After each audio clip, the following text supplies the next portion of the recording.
새 포도주는 새 부대에 넣어야 둘이 다 보존되느니라. 새벽을 열고는 거룩한 기도자 여러분, 주의 말씀으로 일어나 하늘 복됨의 양식을 풍족히 누릴 수 있기를 바랍니다.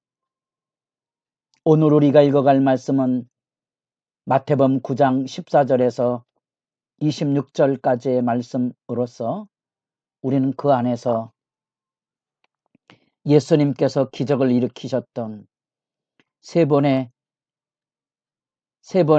사이클의 세 단락의 치유, 공적으로 9개의 치유 이야기를 이렇게 세 단락으로 나누어서 읽게 됩니다. 중간에 요약에 대한 말씀이 있고요. 결론에 대해도 예수님의 치유 사역이 들어져서 예수님의 사역의 이 메시지의 핵심을 우리가 이해하는 데 도움을 주는데, 첫 번째 단락의 사건은 예수님께서 이사야 53장에 나타난 대로 자기 백성의 삶의 고통을 짊어지시는 그 놀라운 은혜의 역사, 그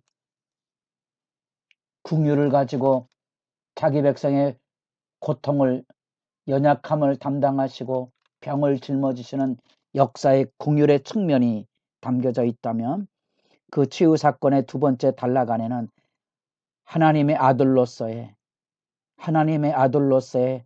놀라운 권능의 시연,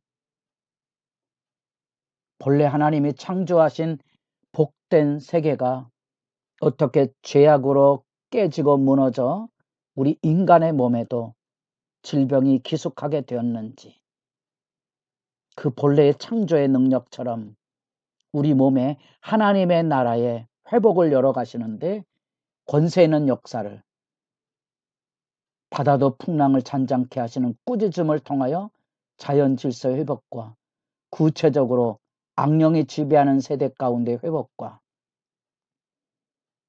중풍병자를 치유하는 사건 속에 예수에게서 죄사함이 있다는 사실, 그래서 논쟁을 불러일으키는 하나님의 아들로의 권능의 사역이라면, 세 번째는 그 사역이 어떻게 사람들에게 소문이 나서 확산돼 가는가. 이제 예수 그리스도의 하나님의 나라 천국 사역이 사람들에게 널리 전파되며, 이제 그 안에서 스멀스멀 예수님의 사역을 주목해보고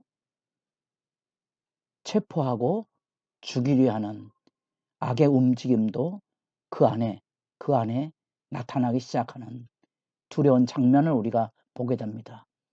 여하튼 이 8장에서부터 9장까지 예수님의 치유 사역은 5장부터 7장까지 나타난 예수님의 산상수훈의 천국 복음과, 예수님의 사역을 요약할 때 천국 복음을 전파하시고 가르치시고 병든 자들을 치유하시고 귀신을 자는 자를 회복시켜 주시는 역사에 대한 묶음집을 우리가 5장에서 7장까지 가르침으로 8장에서 9장까지 치유 이적을 통하여 생생하게 만나게 됨으로써 이 치유 사건의 매듭의 속에서 의미를 우리가 확인해 보게 됩니다.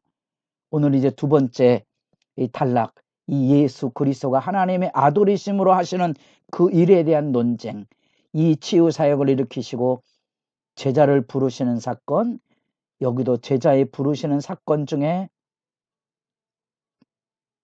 세리 마태가 예수의 부르심을 잊고 예수님이 그 죄인의 집에 들어가 식탁교제라는 문제 가운데 발생된 금식 논쟁을 이제 우리가 본문 안에서 읽어가기 시작합니다. 때로는 이렇게 우리가 가지고는 성경의 장하고 중요한 주제의 흐름하고 엇갈려 있는 경우들을 많이 만나봅니다. 그래서 너무 장에 매이지 마시고 여러분도 맥락의 동그라미를 그려가면서 8장 23절부터 9장 17절까지 하나의 맥락을 그려가시면 성경을 이해하는 데 더 도움이 될 것입니다. 놀라운 예수 그리스도의 치유 이적, 특별히 두 번째 사이클에서 하나님의 아들의 권세, 바다를 꾸짖으시고 귀신 있는 데는 쫓아내시고 그 놀람, 이 사람이 누구이기에, 그리고 악령 들린 사람들의 입을 통하여 하나님의 아들, 그 고백과 더불어서 죄 사함의 논쟁을 통하여 예수님의 사역이 이루어질 때 그 세리마태의 집에 식사하고 오는 예수님과 더불어 논쟁이 발생하게 됩니다. 그 논쟁이 뭔고 하니 금식 문제를 들고 나온 겁니다. 그것은 아마도 자기 스승이 옥에 갇혀 있는 상황 속에서 금욕적인 생활, 예수 오심을 증거했던 세례 요한의 제자들로부터 금식 논쟁이 일어납니다. 그것은 다른 복음서 마가나 누가복음하고 달리 이 누가복음에서 특별히 바리새인과 서기관들이 시비를 걸고 있는 그런 측면보다 이 안에 제자들 안에서도 요한의 금식과 예수님의 세리들과의 식탁이 오버랩 될 때 갈등을 일으키는 문제가 있습니다. 그 부분에 대해서 예수님께서 예수와 세례 요한의 입장 차이를 구분을 해줍니다. 그 구분을 하면서 등장하고는 질문이 천국 잔치의 비유입니다. 호린집 비유를 하고 있는 겁니다. 예수님께서는 이 땅에 천국의 하늘 잔치를 열고 계시는 천국의 역사의 실제적인 증인으로 서 계심을 일깨워 줌으로써 죄인들과 더불어 먹고 마시는 천국 사역의 의미를 밝혀주고 있습니다. 예수님 단지 이 땅에 먹고 마시려고 하는 게 아니고 이 땅에 천국의 역사가 열려져 있음을 확인시켜주고 있는 거죠. 금식보다도.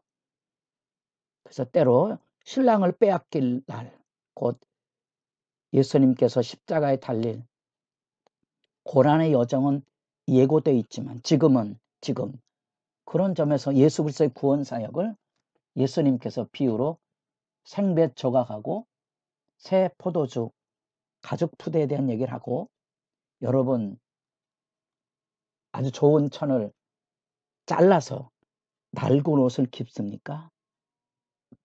그거는 효용가치가 없는 거죠. 새 포도주를 헌 가죽 푸대에 넣으면 새 포도주가 발효되는 팽창 때문에 낡은 푸대는 터지게 돼 있다는 거죠. 그 유명한 새술과 새 부대의 이야기 논증은 성령 안에서 이루어지는 놀라운 역사를 상징적으로 표현해주고 천국 역사의 실제가 무엇인지를 잘 그려주고 있는 그런 비유 말씀입니다. 어쩌면 신앙의 경각이라고 보여집니다. 뭐가 더 옳은가 논쟁은 성령의 충만한 역사를 통하여 이루어지는 새로운 제도나 조직이나 심지어 율법을 넘어가는 거지요. 세리들과처럼 죄인들과의 식탁 교제를 하지 않는 그런 상황 속에서 예수님은 그 한가운데 돌아가셔서 죄인들을 부르러 왔다는 말씀의 충격적인 사역은 바로 이 사역이고, 오늘날에도 이것은 끊임없는 논쟁을 일으킬 생생한 살아있는 신앙의 현실 안에서 이루어져 가는 모습입니다. 그리고 이제 세 번째 단락이 시작이 됩니다. 세 번째 단락은 보다도 그 예수님의 치유 이적의 의미를 확장시켜 줍니다. 죽음을 넘어서는 겁니다. 예수님의 구원 사역은 단지 병든 자를 고치는 게 아니고 그 너머 죽은 자를 살리시는 십자가와 부활의 메시지로 다가오는 예수님의 천국 사역을 이렇게 분명하게 일깨워주고 있습니다. 그 안에 12의 혈루증 앓는 이 절망적인 현상을 이제 우리에게 들려주면서 그 가운데 어떻게 그가 치유함을 받게 되었는지, 그래서 사람들에게 이 신적인 경이의 놀람을 여기 들려주고 그 놀람이 사람들에게 소문이 되었다는 사실을 밝혀주고 있습니다. 이게 세 번째 사역의 중요한 주제 메시지가 됩니다. 우리는 이 안에서 천국의 실제적인 도래가 뭐냐, 우리 삶 안에 잔치집이 열려진 천국의 도래가 실제로 열려져 있다는 거죠. 우리가 예수 십자가 안에서 구원의 은혜를 경험하는 순간에 기뻐 뛰며 즐거워하는 천국 잔치, 비록 우리가 바닥을 살아도 하늘을 바라보며 살아가는 하늘 기쁨의 이 놀라운 역사, 예수님께서 천국의 도리를 설명하시며 너희가 세상에서 모욕을 당하고 박해를 받을 것이나 기뻐하고 즐거워하라는 거죠. 좁은 문으로 돌아가길 힘쓰라. 그 좁은 문은 우울하고 절망하고 금식의 길이 아니고 기쁘게 십자가 지고 가는 천국의 역사의 실증이 아니고는 그 길을 못 갑니다. 이전에 자주 제가 인용을 합니다.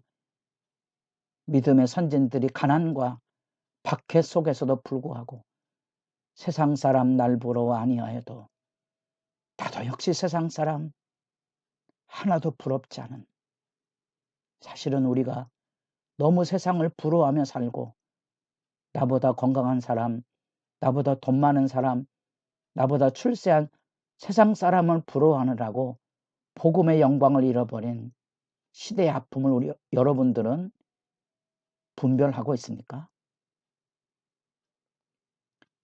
드디어 세 번째 사역에 여기 내 딸이 방금 죽었사오나 오셔서 그 몸에 손을 얹어 주소서, 이 치유의 정점에 죽은 자의 소생 사건을 다루고 있고 그 죽은 자의 소생 사건 그 안에 12의 혈류증 여서 세상에서 버림받은 부정한 여인을 그 겉옷만 만져도 구원을 받겠다는 절박함에 대하여 22절에 딸아 안심하라, 내 믿음이 너를 구원하였다. 내 믿음이 너를 구원하였다. 하나님의 은혜의 역사가 놀라운 사건으로 들려짐으로써 질병과 죽음의 공포 아래 매인 자들을 풀어 자유케 하시는 천국 사역의 혁명적인 사건의 증언을 우리가 지금 여기 마주대하고 있습니다. 여러분들에게 하나님 나라의 영광에 입이 다물어지지 않는 그 경이로움으로 기도의 시간이 복되기를 소망합니다.